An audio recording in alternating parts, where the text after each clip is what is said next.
Salut les disciples de la boxe, c'est Jean-Charles, j'espère que vous êtes en forme. Navré pour cette lumière, voilà, je suis surexposé, mais ça fait du bien là au petit matin d'avoir un petit peu de soleil dans la tronche. Du coup, je vais réagir à des commentaires que j'ai reçus sous le post où j'ai dit, bon bah voilà, maintenant c'est officiel, Jake Paul versus Anthony Joshua. Je vais en reparler, voilà, ça y est, c'est officiel. Bon, le seul truc que je trouve cool, d'avoir fait des vidéos avant, c'est que vous voyez que je suis sérieux. Quand je parle même de rumeurs, c'est confirmé quelques jours après. Voilà, aujourd'hui on essaie d'être le plus sérieux possible. Et si je me suis permis de faire des vidéos, c'était pas pour parler dans le vent. Je reste toujours très impressionné de la capacité de Jake Paul à nous sortir des affiches de fou. Je tiens à vous rappeler que on reparlera plus en détail de la sous-carte, parce qu'il y a 3 championnats du monde féminins qui m'intéressent beaucoup, notamment une affiche où je vais inviter une boxeuse française qui a affronté les 2 combattantes, qui a combattu les 2, donc elle va donner son opinion. Je vais la relancer, voilà, normalement vous savez de qui je parle. Donc la sous-carte m'intéresse, pas de fou mais elle m'intéresse, et je trouve ce qui est plutôt bien, c'est que Jake Paul, en devenant un promoteur de plus en plus influent dans le monde de la boxe quand même, il a une certaine influence, eh ben, il mène à bien aussi un autre combat qui est de mettre en avant des têtes d'affiche féminines. Voilà, sur des grosses cartes. Alors quand je te dis grosses cartes, c'est que c'est une carte qui va avoir beaucoup d'audience, beaucoup de retombées médiatiques.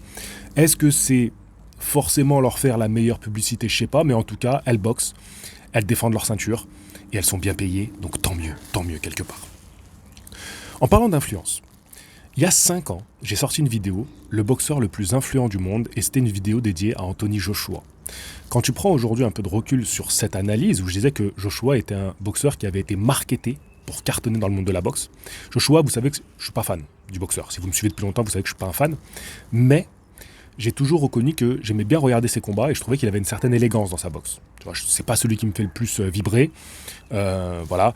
Celui que j'aime le moins, c'est Tyson Fury. Et pourtant, j'ai longtemps considéré que c'était le meilleur, et de loin.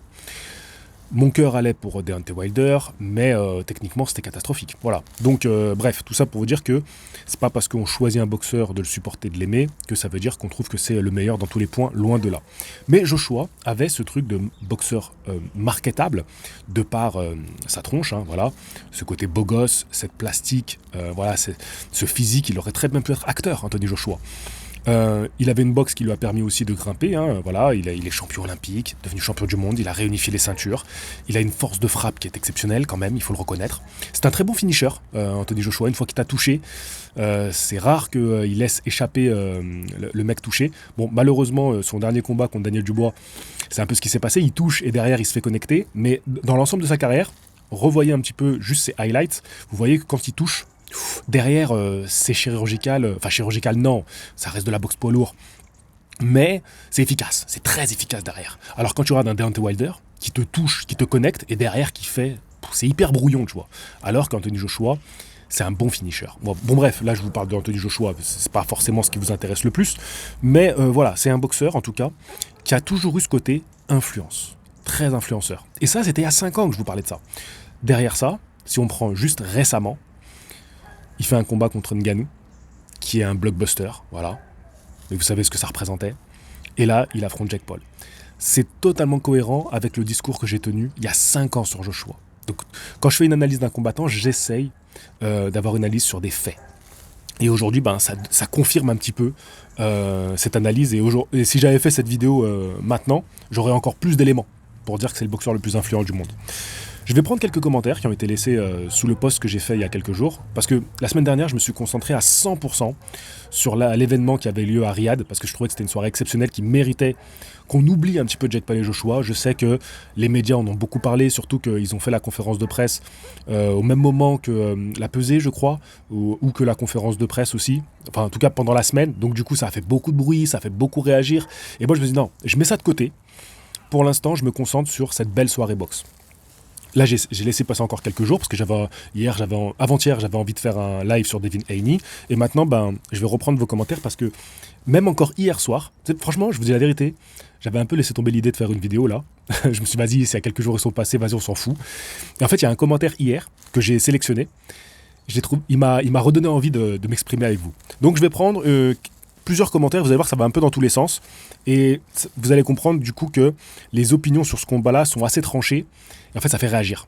Et aujourd'hui, c'est ça qui fonctionne. Si tu fais réagir, enfin aujourd'hui, ça a toujours été comme ça. Si tu fais réagir, tu vends ton papier. Si tu fais réagir, les gens regardent ta vidéo. Si tu fais réagir, les gens regardent ton émission de télévision. Si tu fais réagir, les gens vont regarder ton émission de radio. Vont écouter ton émission de radio. Tu vois ce que je veux dire ? C'est comme ça que ça fonctionne. Et ça a toujours fonctionné comme ça, les gars. Alors, premier commentaire, ça sera peut-être le titre de la vidéo. C'est Boxing Legend qui nous dit « C'est tellement pathétique pour un gros chèque faire honte à ce sport autrefois si noble, bref, à l'image de ce que devient ce monde. » Je trouve ça un petit peu rude d'être aussi réducteur. Bien sûr que c'est l'argent qui est responsable de ce chaos comme je l'ai mis dans la miniature. C'est le chaos parce que Jake Paul, qui doit affronter Gervonta Davis, donc il avait dû faire un peu une perte de poids, il l'a annoncé. Il annonce qu'il ne sera pas plus de 100 kilos, c'est ce qu'il dit. Là, il se retrouve quelques semaines après, on va dire 3 semaines ou 4 semaines après le combat qu'il aurait dû faire contre Gervonta, qui a été annulé, affronter Joshua qui est un vrai poids lourd. Gervonta, c'est un poids léger, donc un mec qui fait 60 kilos. Allez, peut-être qu'il serait monté à 70, 75, soyons fous. Bref, ça n'a rien à voir. Là, on parle de poids lourd. Des mecs qui font 110, 115, 120 kilos. Facile. Facile, les doigts dans le nez, tu vois. Et là, donc, ils ont demandé à Joshua de faire maximum 111 kilos, je crois. Alors, moi, à la place de Jake Paul, j'aurais négocié plus bas le poids, parce que c'est 245 livres. Joshua, j'ai regardé un peu ses poids, il est déjà... La dernière fois qu'il était à ce poids-là, c'était son deuxième combat contre Usyk. Ça remonte un peu, mais pas tant que ça. Et il est déjà descendu à 230 livres, 235 livres. Il a déjà été à 230.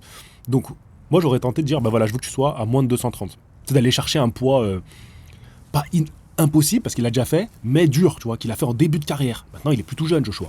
Enfin, il est plus tout jeune. Il est encore suffisamment jeune pour mettre des grosses raclées, des grosses fessées. C'est ce qui devrait se passer. Mais bref, j'aurais négocié un poids plus bas. Là, je pense qu'ils se sont dit... en plus, je vais vous mettre la photo. Je la mettrai dans la journée, donc quand la vidéo sera sortie, vous verrez la photo. Joshua, il a sorti une photo... alors, je me demande si c'est une photo là, pendant qu'ils faisaient les... ils font des photos pour promouvoir l'événement. Mais si c'est une photo là récente, il est monstrueux. Il est monstrueux. Alors, les gens qui me disent, oui, il n'était pas prêt, il était blessé. Les gars, il aurait pu prendre le combat au pied levé. Il aurait pu. C'est juste c'est parce que c'est pour le vendre, c'est pour mieux le vendre, c'est tout. Bref, et c'était pour aussi prendre le temps de négocier le chèque. Parce que ceux qui prennent les combats au pied levé, ils négocient pas les chèques. Ils disent d'accord, vas-y, c'est combien, j'arrive, c'est tout. Mais les mecs comme Joshua, ils font pas ça. Ils négocient le chèque le plus gros. Il va prendre des centaines de millions. Enfin, des centaines. Minimum 100 millions, Joshua, c'est une dinguerie. Bon, on en parlera plus tard. Donc bref, oui, c'est l'argent qui est responsable de ce chaos. Après, le monde, quand je dis le monde, tu prends tout. La boxe, c'est génial. La semaine dernière, il y avait un super week-end. C'est pas ma faute si les médias sont concentrés sur Joshua Paul. La vérité, c'est qu'il y avait un super week-end de boxe. Moi, je me suis régalé. Voilà. Donc, non, tu peux pas dire le monde. Tu peux pas dire le monde. C'est trop facile de dire ça. Alors, il y a Zandor qui me dit « J'aimerais pas être AG ». AG, il a dit « J'aimerais pas être Anthony Joshua ». Moi, je lui ai répondu « Tu rigoles, il va prendre 100 millions pour faire un sparring en claquettes et serviettes de plage après avoir passé toute la journée sur les plages de Miami. » C'est cool. C'est cool. Donc, JMX qui nous dit « La boxe a des catégories de poids et de niveaux que l'histoire a appris à respecter pour l'équité sportive. Paul n'a ni le niveau ni le physique pour tenir face à Joshua. Les gens se réjouissent, mais même si Paul est con, il met sa vie en danger sur ce coup-là. Les gens rient, mais personne n'aimerait voir un mec mourir en direct sur le ring. La boxe n'est pas un jeu, c'est un sport dangereux avec des règles qu'il faut respecter. » C'est très juste ce que tu dis, c'est très noble ce que tu dis, c'est dans le respect de la dignité humaine. Mais Jake Paul va jouer de ça. Il va jouer du fait qu'il risque sa vie. Je pense que même c'est ce qu'il va dire après le combat. Je pense que Joshua sait ce qu'il fait et qu'il ne va pas frapper pour tuer. Et quelque part, et c'est là que c'est triste, il y a des gens qui vont regarder ce combat-là en espérant qu'il y a un mort sur le ring. Malheureusement, l'humain a cette curiosité morbide de vouloir un mort quand il voit un combat. Au suivant, mais je suis assez d'accord avec toi, la boxe n'est pas un jeu. Forza qui dit « Impossible que ce soit un vrai combat, trop dangereux pour Jake Paul. En voyant Ngannou inerte sous masque à oxygène, j'ai eu peur devant ma télé d'avoir assisté à un drame. Francis s'en sort car c'est une force de la nature, mais la droite de Joshua peut tuer un homme lambda. Qu'il n'aurait pas de mal à placer contre Jake Paul. » Ça rejoint un petit peu le commentaire précédent.